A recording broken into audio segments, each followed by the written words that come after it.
We've advanced within striking distance of Archelon Fortress. Fenrir, the whole reason they started this war, is being made right here on this base. It's our duty to wipe this base clear off the map. The h-18e has been transported to Archelon Fortress from Cobalt Cave, and it appears it has already been fitted to Fenrir. The weapon works by emitting microwaves from both Fenrir and Archelon Fortress to create an overlapping field effect, detonating all fuel caught in between. Fly too slow for too long, and you'll be tracked by the targeting system. If you don't escape quickly, your fuel tank will explode. Thankfully, the targeting system has been impaired by the destruction of the satellite targeting facility at Cobalt Cave. Even with the targeting system impaired, the h-18e still poses a threat. Be careful. We've also received intel that the Archelon Fortress is equipped with the same type of shock cannon employed on the Gleipnir. Sir, we've succeeded in freeing Aurelia. The war should have already been over for us. But someone has to put an end to this. Just make sure you come back alive.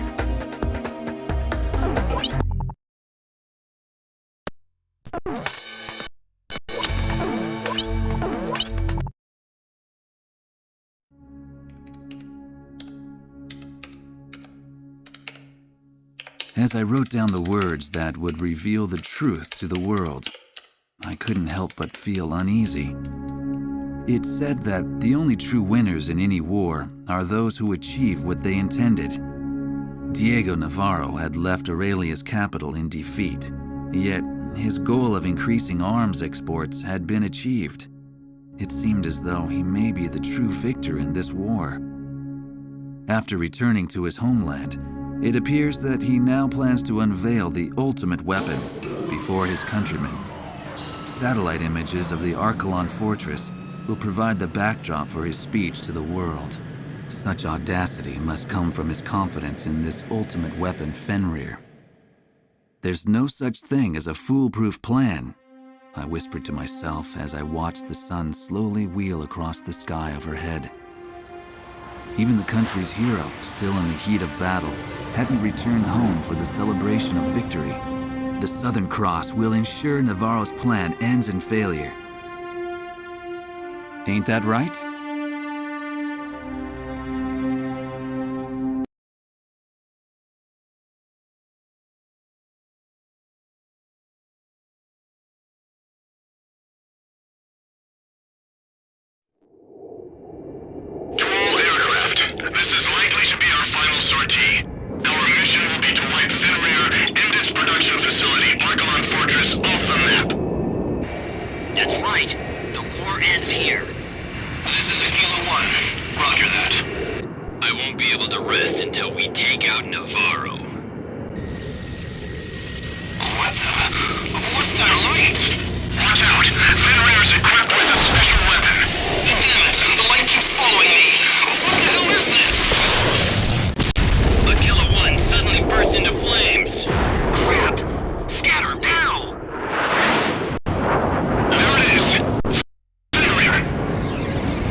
fortress is moving.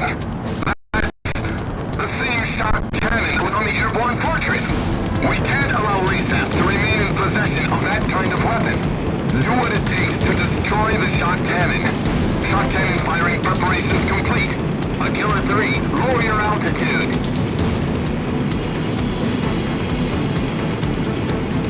In 10 seconds. 5, 4, 3, 2, 1. Firing!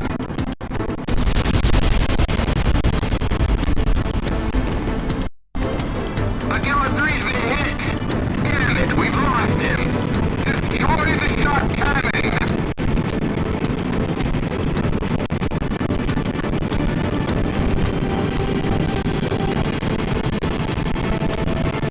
The shot cannon is preparing to fire again! In 5 seconds! 3, 2, 1. And firing! Your altitude is too low. Pull up.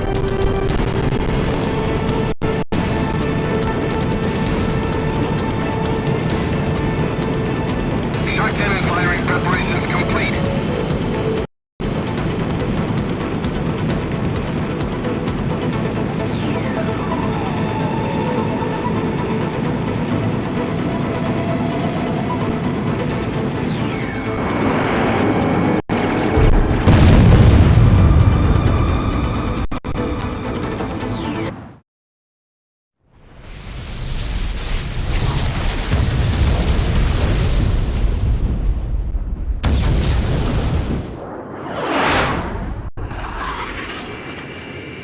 The fortress has really been destroyed! He was able to fly his way through those shockwaves. Incredible! You've done it, Griffiths 1! I knew our ace could do it. That's the Southern Cross for you. It certainly is. He's Aurelia's hero after all. Crux to Griffiths 1. That was a little too risky, sir. It made me nervous just watching you. It wouldn't feel like a victory if you weren't there to celebrate it with us, sir. When you think about it, you can't help but feel sorry for Laysap's soldiers. They were nothing but pawns in Navarro's sick game. Well, it's finally over, isn't it? Let's head home. To Aurelia.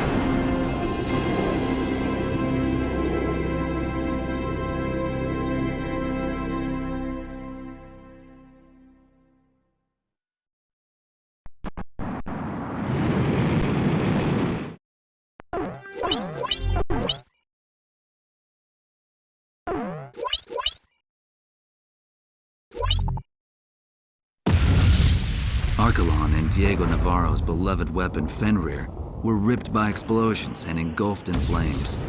While these images flashed on the screen, the eyes of the press watched as the enraged citizens of Laysath stormed in on commanding officer Diego Navarro. When the rage of the thousands had finally subsided, it is said that there was nothing left but the shattered remains of Fenrir. It's ironic that the stage for the unveiling of his greatest triumph would be his ultimate undoing. When it was all over, I tried to get an interview with the Southern Cross, only to find that he had already returned to Cape Aubrey. He said he's never really liked hot weather. Eugene Solano, the young radio operator, answered sheepishly. Peace had returned to Griswold, and it was now covered in the colors of the Christmas season. I went ahead and bought myself a figure of Santa, the kind that I could only find here.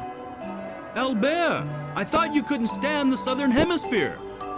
A fellow reporter said to me as he saw the Santa figure, a memento of this Southern Hemisphere of backward seasons.